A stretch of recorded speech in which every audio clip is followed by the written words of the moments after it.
ടെൻഷനിലായി പോയല്ലേ, സോറി. ആ കേറിപ്പോഴേ.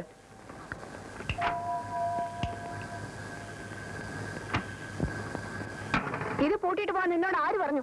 ഇല്ലെങ്കിൽ കള്ളം കയറിയില്ല അമ്മേ. ഈശ്വരനല്ലേ പിരിച്ചുവിട്ടു, ഗോമതിയെ പിരിച്ചുവിട്ടു. വേറെ ആരിരിക്കുന്നു?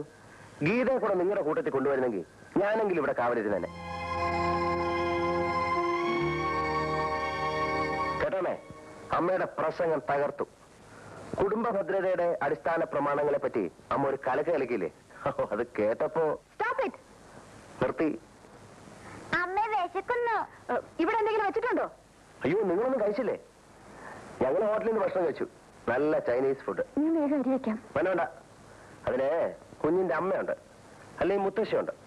വേണ്ടതെല്ലാം അടുക്കളയിലും ഉണ്ട്. അവരുണ്ടാക്കിക്കോളും, അവര് കഴിച്ചോളും. നിന്റെ ഔദാര്യം ഒന്നും അവർക്ക് വേണ്ട. വാ. ഇതെല്ലാം അവള് പറഞ്ഞു ചോദിച്ചിട്ടുള്ളതാ. നേരെ അമ്മേ, ഞാൻ പോയി കഞ്ഞി വെക്കാം.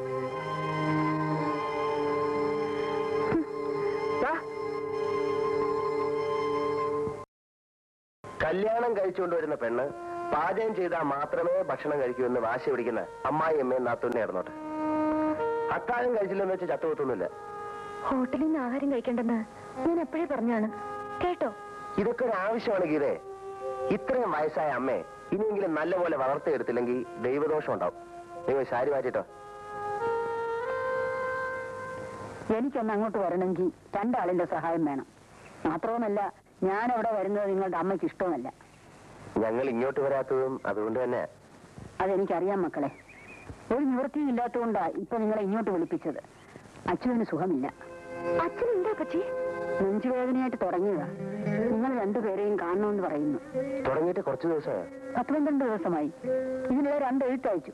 എന്നിട്ട് നിങ്ങളെ കാണാത്തത് കൊണ്ടാണ് ആളെ വിട്ടത്. എഴുത്ത് എങ്ങോട്ട് അയച്ചെന്നാ പറഞ്ഞ? ഇവളുടെ പേരിൽ ബംഗ്ലാവിലേക്ക്. അയ്യോ, എനിക്കിതുവരെ ഒരെഴുത്തും കിട്ടിയില്ലല്ലോ. ഓഹോ, ഏതായാലും ഇനിയെങ്കിലും രണ്ടുപേരും കൂടെ പോയി അച്ഛനെ ഒന്ന് കാണണം. ശരിയമ്മേ, ഇന്ന് തന്നെ പോയേക്കാം.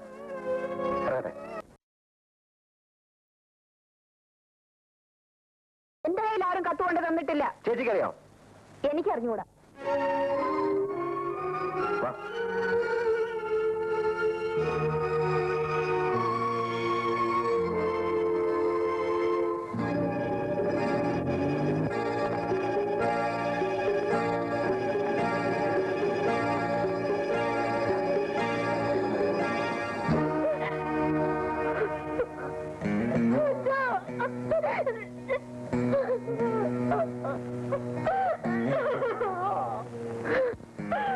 ബാലിനും ഗീതയും വന്നില്ലേ എന്ന് അവസാന നിമിഷം വരെയും ചോദിച്ചു.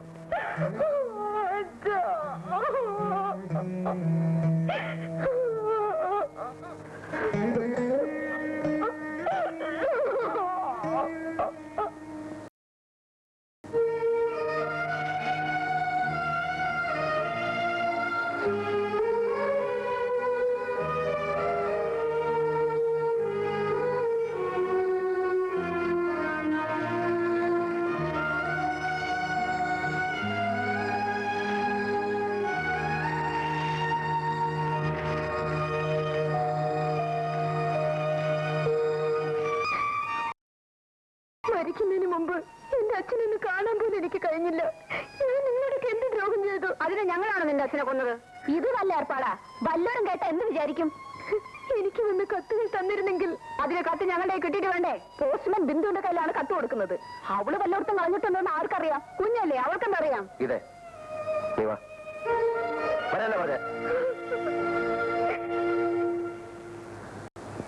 മരിച്ച വിവരം ഇവിടെ അറിയിച്ചില്ലായിരുന്നോ? അറിയിക്കൊക്കെ ചെയ്തു. പിന്നെന്താ പോയിരുന്നത്? ഉണ്ണി എന്തായി പറയുന്നത്? നമ്മുടെ സ്റ്റാറ്റസ് നമുക്ക് ആ വീട്ടിൽ പോകാൻ കൊള്ളാമോ? മരണത്തിന് മുമ്പിൽ സ്റ്റാറ്റസ് നോക്കിനി ചോക്ലേറ്റ് വേണോ? വേണം. ആ ഇത് വെച്ചോ. ആ പിന്നെ അച്ഛനൊരു കാര്യം ചോദിച്ചാൽ മോള് നേര് പറയുമോ?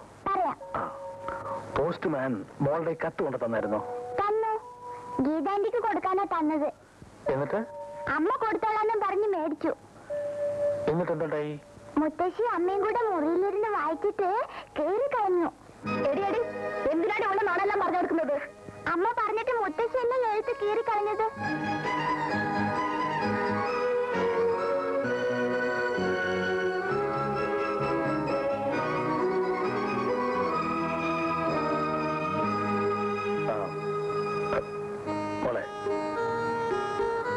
ഞാൻ പുറത്തെ കളിച്ചോ. ചേച്ചി, ഞാൻ പറയുന്നത് ക്ഷമിക്കണം. ചേച്ചി ഇനി ഈ വീട്ടിൽ നിൽക്കാൻ പാടില്ല. നിൽക്കാൻ പാടില്ലെന്നോ? എന്ന് ആര് പറഞ്ഞു? ഞാൻ പറയുന്നു, കല്യാണം കഴിഞ്ഞാൽ ഭാര്യയാണ്. ഭാര്യ താമസിക്കേണ്ടത് ഭർത്താവിന്റെ കൂടാണ്. അമ്മയ്ക്ക് കൂട്ടു നിൽക്കുന്ന മകൾ അപകടകാരിയാണ് എല്ലാ തരത്തിലും. ഇതൊക്കെ പറയാൻ നിനക്കെന്താ അവകാശം? എന്താ വേണ്ടെന്ന് ഞാൻ തീരുമാനിക്കും. ഇന്നലെ വരെ അങ്ങനെയായിരുന്നു. ഇനി അത് സമ്മതിച്ചു തരാൻ മനസ്സില്ല. ഇവിടെ ഞാനും എന്റെ ഭാര്യയുണ്ട്. ചേച്ചി ഇന്ന് തന്നെ സ്ഥലം വിടണം. അളിയന് പടക്കമൊന്നുമില്ലല്ലോ. എന്തിന്? ഇവളെയും കുഞ്ഞിനെയും കൂട്ടിക്കൊണ്ട് പോകാനല്ലേ ഞാൻ നിൽക്കുന്നത്. ഉണ്ണി, നീയും ഇവന്റെ കൂട്ടത്തിൽ കൂടുകയാണോ? അതിനൊന്നും എനിക്ക് സമയമില്ലമ്മേ. ഞാൻ എന്റെ ഭാര്യയുടെയും കുഞ്ഞിന്റെയും കൂടെ കൂടുന്നേ ഉള്ളൂ. സുലോനെ, വേഗം പോകാതിരിക്കും. ഇവളെ കൊണ്ടുപോയാൽ ഇവിടെ ഉദ്യോഗമോ? അങ്ങോട്ട് സ്ഥലം മാറ്റം കിട്ടുമെന്ന് നോക്കും. ഇല്ലെങ്കിൽ ഉദ്യോഗം വേണ്ടത് നോക്കും. ഇല്ല, അത് ഞാൻ സമ്മതിക്കില്ല. എന്റെ മോളെ ഞാൻ ഇവിടെ നിന്ന് വിടില്ല. വിടുന്നില്ലെങ്കിൽ പിന്നെ മകളൊന്നും ഇവിടെ തന്നെ വന്നോളും. ഞാൻ ഇങ്ങോട്ട് വരികയില്ല. നിനക്ക് സമ്മതമാടി? ഞാനും വരാം. സുനാഥിനെ, ഞാനിവിടെ നിൽക്കുന്നില്ലല്ലോ അവന് വഴക്ക്. ഞാൻ പോയേക്കാം. അപ്പൊ നിന്റെ ഭാര്യ ഓടി ഓടി ഇവിടെ വരെ എത്തിച്ചു കാര്യങ്ങളല്ലേ? പാവം, അവളെ വെറുതെ വിട്ടേക്കമ്മേ. നിനക്ക് നിന്റെ സഹോദരേക്കാൾ വലുത് ഭാര്യയാണ് അല്ലേടാ? എന്താ സംശയം? അങ്ങനെയല്ലേ വേണ്ടത്? എന്റെ കുഞ്ഞിനെ പ്രസവിക്കേണ്ടത് ഭാര്യയാണ്. സഹോദരി പ്രസവിക്കേണ്ടത് അളിയന്റെ കുഞ്ഞിനെയാണ്. വലിയ അകലമില്ലേ ഈ ബന്ധങ്ങൾ തമ്മിൽ? ശരി, നീ നിന്റെ ഭാര്യയോടൊന്നിച്ച് ഇവിടെ കഴിഞ്ഞോളൂ. എന്റെ മകളോടൊന്നിച്ച് ഞാനും പോകുന്നു. ഇനി ഞാൻ ഇവിടെ താമസിക്കില്ല. അമ്മേ, അതൊരു നല്ല തീരുമാനമല്ല. അമ്മ താമസിക്കേണ്ടത് മകന്റെ ഭാര്യയോടൊന്നിച്ചാണ്. ഇവനോടൊന്നിച്ച് താമസിക്കാനോ? ഇവൻ എന്ന് ഇവിടെ നിന്ന് പോകുന്നോ അന്നല്ലാതെ ഞാൻ ഈ വീട്ടിൽ കാലം വെക്കില്ല.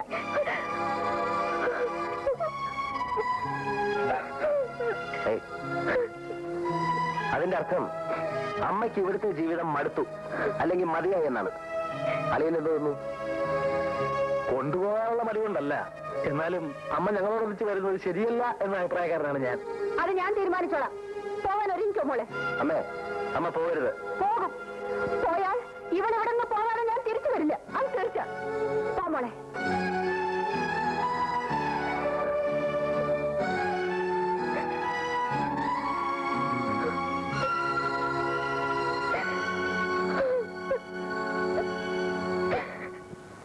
ശമ്പളം വാങ്ങിച്ച കാശ് ഷാപ്പി കൊടുക്കില്ലായിരുന്നു? അയ്യോ, എന്റെ പൊന്നമ്മച്ച്, സത്യമായിട്ട് വീട്ടിലാ കാശ് കൊടുത്തത്. എന്റെ മുഖത്ത് നോക്കി കള്ളം പറയരുത്. താൻ ഇന്നലെ കുടിച്ചില്ലേ? കുടിച്ചില്ല അമ്മച്ചി. കള്ളം, പച്ചക്കള്ളം. ആന്റിയുടെ കാറാണല്ലോ വരുന്നത്. ഉണ്ണികൃഷ്ണൻ സുലോചനെ ആയിരിക്കും. മുൻവശത്തിരിക്കുന്ന ആന്റിയാ. ഭഗവാനെ, അയ്യോ ചതിച്ചു. എന്ത്? പിന്നെയും വരുന്നു. ആര്? ആ തൂക്കിക്കൊല്ലുന്നവര്. ആരാച്ചാലോ? അതല്ല, ആ വസുന്ധരാമേനോൻ. മരുന്തി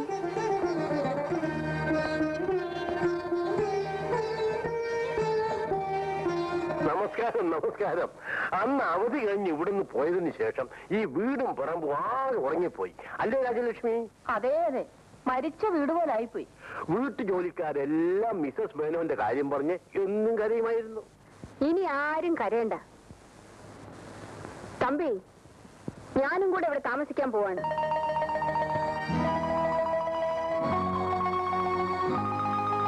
തമ്പിക്ക് സന്തോഷമായല്ലോ? പിന്നെ സന്തോഷമായല്ലോ ഒന്നോ. ഞാൻ ഇവിടെ താമസിക്കാൻ തീരുമാനിച്ചത് എന്തുകൊണ്ടാണെന്ന് തമ്പി ചോദിക്കാത്തതെന്താ? അത് മിസസ് മേനോൻ പറയുമല്ലോ. പറയണം, പറയണം. എന്റെ മകന്റെ ഭാര്യ എന്ന് പറഞ്ഞു ഒരുത്തി അവിടെ കേറിയിട്ടുണ്ട്. അവൾ അവിടെ ഉള്ളിടത്തോളം കാലം ഞാൻ അവിടെ താമസിക്കില്ല. ഒരു വർഷമായാലും 10 വർഷമായാലും അവൻ അവളെ ഇറക്കി വിടുന്നത് വരെ ഞാൻ ഇവിടെ തന്നെ താമസിക്കും. Very good, very good. Thampi, Mrs Menon, ബാലന് വേണ്ടി നമ്മളൊരു കാര്യം ആലോചിച്ചു. പക്ഷെ അത് നടന്നില്ല. ഈശ്വരൻ അനുഗ്രഹിച്ചാൽ രാധികയെ ഞാൻ എന്റെ മരുമകളായിട്ട് തന്നെ അങ്ങോട്ട് കൊണ്ടുപോകും. You wait and see.